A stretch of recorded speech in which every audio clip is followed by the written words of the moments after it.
Hey, it's Kevin DeWitt here. Welcome back to the Mixing in a Home Music Studio course. In this video, we're going to talk about referencing.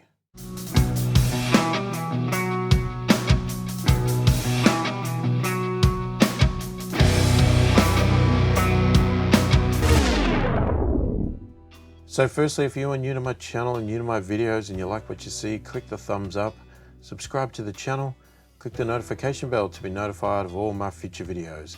So referencing, this is probably I say this on every video. I was going to say this is probably one of the most crucial parts of mixing there is. But yeah, I just realized I do say that on almost every video that I've created on this course. I think everything's important, so let's concentrate on this one. But referencing is definitely very useful when it comes to mixing in a home music studio. As I've explained in a couple of videos here and there, that our home music studios are not perfect, right? They are not professional recording studios or mixing studios. They've got flaws, they've got issues. How can you trust what you're hearing is up to standard, is good enough? You know, it sounds as good as a professional song that's on the radio, on the charts, whatever. How can you do that? Now, and I'm not just saying this is your music studio as well, this is obviously you. Are you good enough as a mix engineer? Are you using all the techniques and are you making your song sound good enough that it actually does sound like a professional mix? Can it compete with professional mixes? Now, it's highly unlikely that you're going to be really competing with them, right? It's highly unlikely that you're going to be that good. Doesn't mean you can't be. Of course you can be. That's where these mix engineers come from, right? You know, they don't all come purely out of studios. Some of them come out of their homes. Some of them are just very good. They learn everything and they're just great. They've got an ear for mixing and music and they're just fantastic, you know. So you could be one of those people, so don't feel discouraged from that. But the best way to actually see how good your song sounds compared to what's on the charts and what's on the radio and popular, etc., is to compare, reference them, right? So reference is to listen to other songs and listen it compared to yours and see how does your song stack up to the other ones. Now, there's many ways to do this. You can do it simply by just playing a song and then playing yours side by side, you know, back to back. Listen to this one, then listen to that one. Then go backwards and forwards and compare and go, okay, well, the professional one is a bit brighter. Mine's a bit too dull. Okay, I need to work on that. I need to make it brighter. Or it doesn't have enough bass, whatever else. Many things you could be listening for, okay? But that's in its simple form. There's also certain plugins and techniques that you can use in your mixing software to do that, even to the point that you can get plugins so that you can compare how wide or dynamic the professional song is compared to yours. How, you know, what's the frequency spectrum? You can actually look at it. You can do all of these fancy techniques within plugins and stuff like that. And you can actually load up playlists of songs so you can compare multiple songs to your song.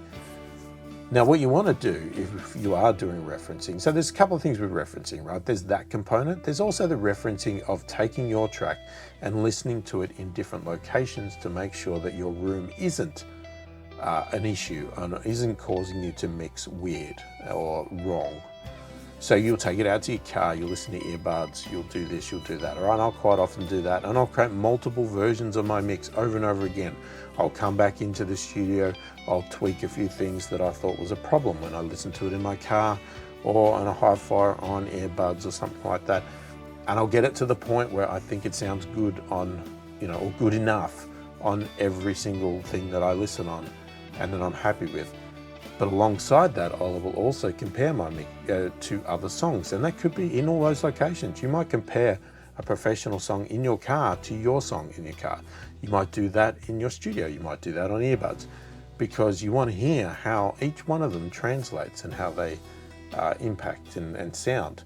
And it's the best way to get your mixes to that professional level, because if you get to a point at the end where you could play those two tracks side by side and go, you know what, my song sounds as good as that one, then man, you're done. You've got it.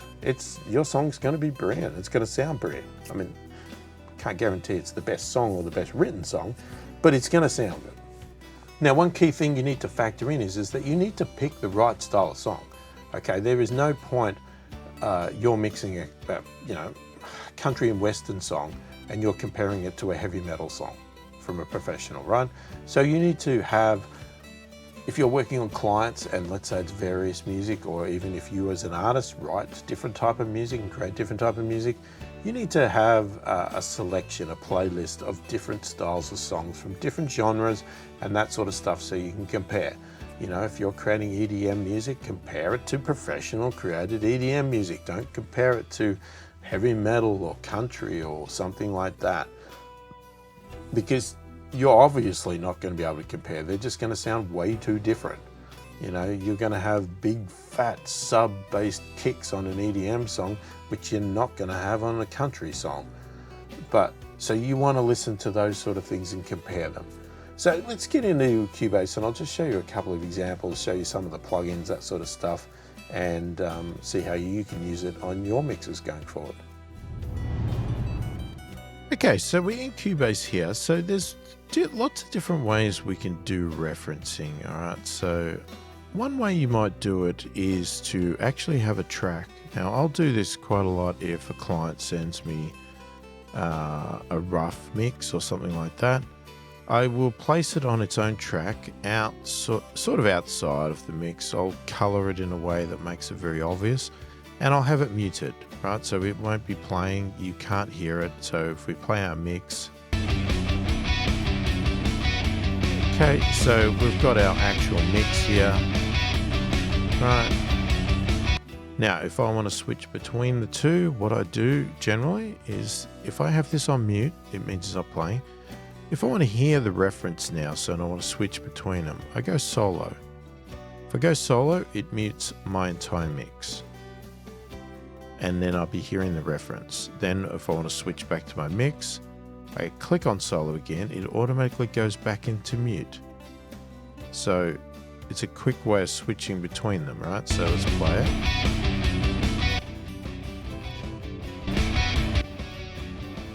Now I might want to volume match that a bit, because that, you know, is a little bit on the low side.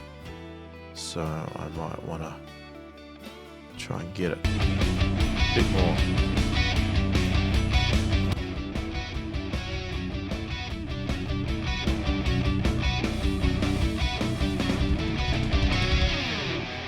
Just so I can compare it a bit better.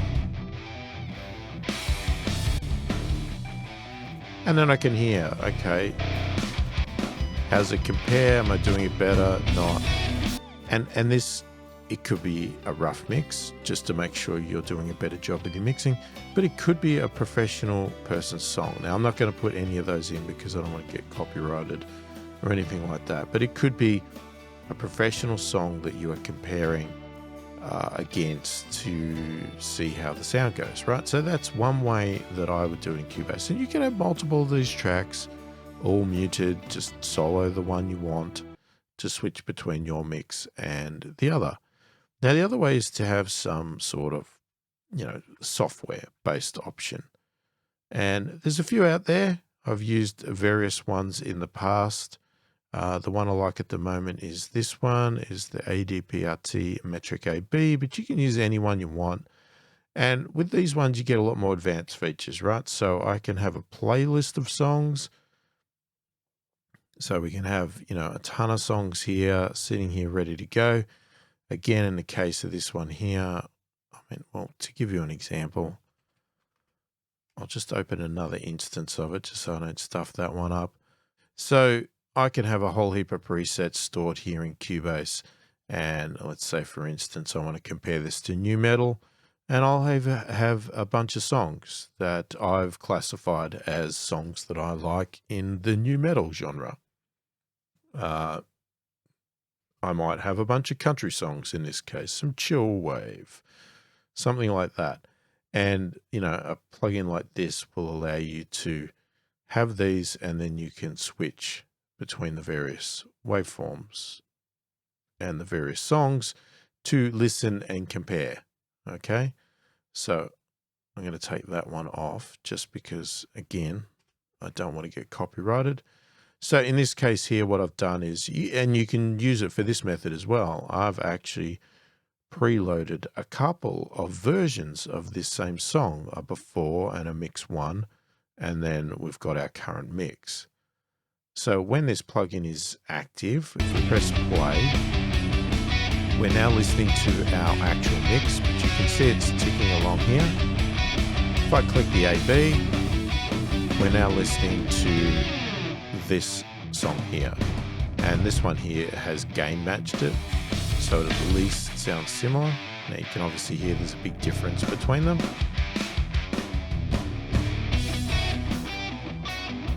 But I can also switch to the other mix.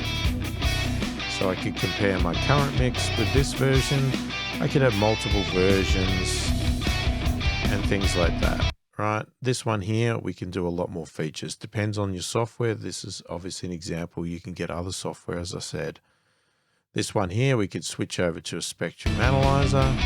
So if we go back to that one that was very different, we can have a look and compare our before and after. We can set it to dual, so we can see them side by side. Right, we can see our mix compared to that one, so we can see why it's different. We can even layer it, so we can see them on top of each other. Now, some of these features can be very handy when you're comparing to professional mixes, because you can really see what the difference is, right? Now, you don't necessarily want to copy them exactly, but if you listen to it and you go, okay, my mix doesn't have as much kick or low end thump or something like that compared to the professional mix, you can have a look and you can visually see how much of a difference it is, and roughly, you know, what frequency range am I looking at? Why is theirs more impactful than mine? And that sort of thing. This one, you can also check your correlation, see how your phase is. You can compare the stereo imaging, how wide is the professional mix compared to mine. This one will even attempt to show you dynamic range and loudness, right? So if you're at the point where you're, say, trying to do mastering and you want to see, well, how loud is the professional version and how loud am I getting? And you might go, okay, well, I'm not loud enough. I've got too much dynamic range. I need to squash it down and things like that. But you can also do comparisons to various things here, right? This is not a tutorial on this plugin. It's very advanced, but it has many options. But even to this one here, you know, I can even concentrate on a certain frequency range, right? I can just be focusing on a portion of it to hear, okay, what is the difference if I compare the bass between my mix and the professional's mix? What does it sound like? Or the high? Right? And you can have a listen. You can focus on these individual parts. So that's what I mean by referencing in Cubase. So as I said, there's many ways to do it. There are other plugins as well. There's many out there, or as I said, you don't want to buy a plugin, don't own one. Just do it the way I showed before with a reference track.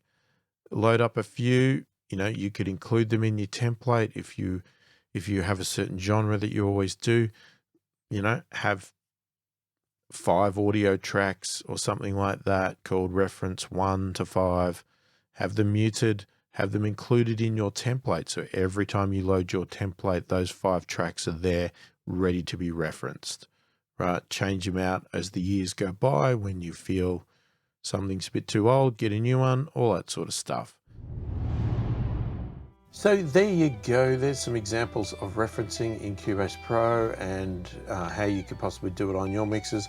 Let me know in the comments, is this something you do with yours, or is it something you're going to do from now on? You know, how do you feel that your songs stack up to it? If you have done it before, let me know. Love to hear opinions on that. If you do have any questions about the process or anything else, feel free to put it in the comments. I read all the comments and I answer as many of the comments as I possibly can, as quickly as I can. If you did like the video, give it a thumbs up, subscribe to the channel, click the notification bell to be notified of all my future videos. Hopefully you've enjoyed the video. Thanks for watching, and I will catch you in the next one.